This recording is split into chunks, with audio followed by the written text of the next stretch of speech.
Hi, my name is Egan Warren and I am the Student Relations Officer for SIGDOC, and I'm also the Faculty Advisor for the NC State Student Chapter.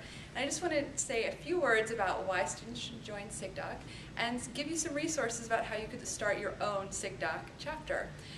The first reason to join SIGDOC is to get involved and be involved in part of a larger community, and to join in and get some experience, connect with professionals, as well as making some networking connections with other students across the United States and across the world. There is an article that is available in the SIGDOC newsletter about how to start a student chapter. It's a step-by-step process, and I just want to go over those 6 easy steps with you today, and then you can refer to the article and get some more details and some direct links to those steps. So the very first one is you've got to convince someone to be your faculty advisor.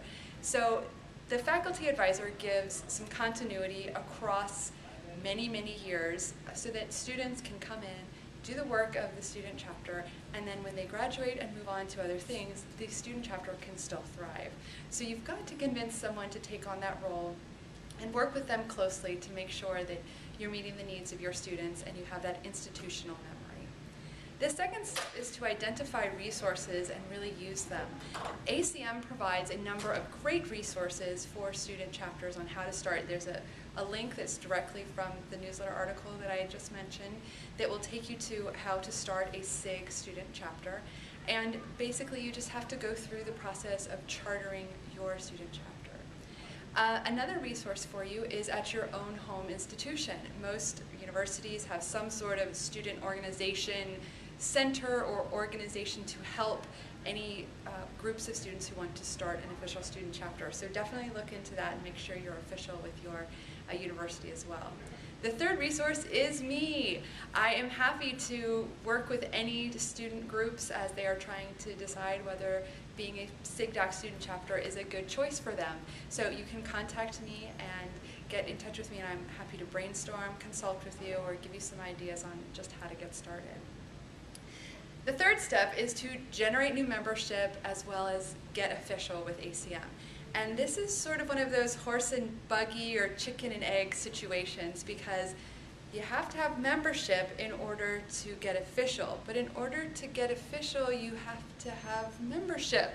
So we at NC State University operated for about 1.5 years as kind of trying out SIGDOC, and that's a great way to get started. We operated as a student group and had students starting to apply and become members of SIGDOC, and then at the beginning of this year the students finished their chartering process and we are officially members. So what you need are 4 people to commit to being on the board: a chair, a vice chair, a treasurer, and a secretary, and then you need 6 additional people who are members of SIGDOC to finish and do the work of the student chapter. So that's how you get official.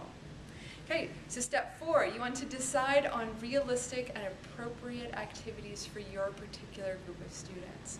You can look at our slides that we presented at the SIGDOC Conference in Seattle and see some of the ideas that we do at the NC State Student Chapter. But some of our activities may not be what you want to do at your university. So surveying your members, asking students what they want to focus on, and really getting a feel for what's going to be a good fit for your university is going to make your student chapter much more successful. The next idea is to offer opportunities to get involved. And this is where the face-to-face kind of communication is going to be your best bet at getting people to commit to being part of a SIGDOC student chapter.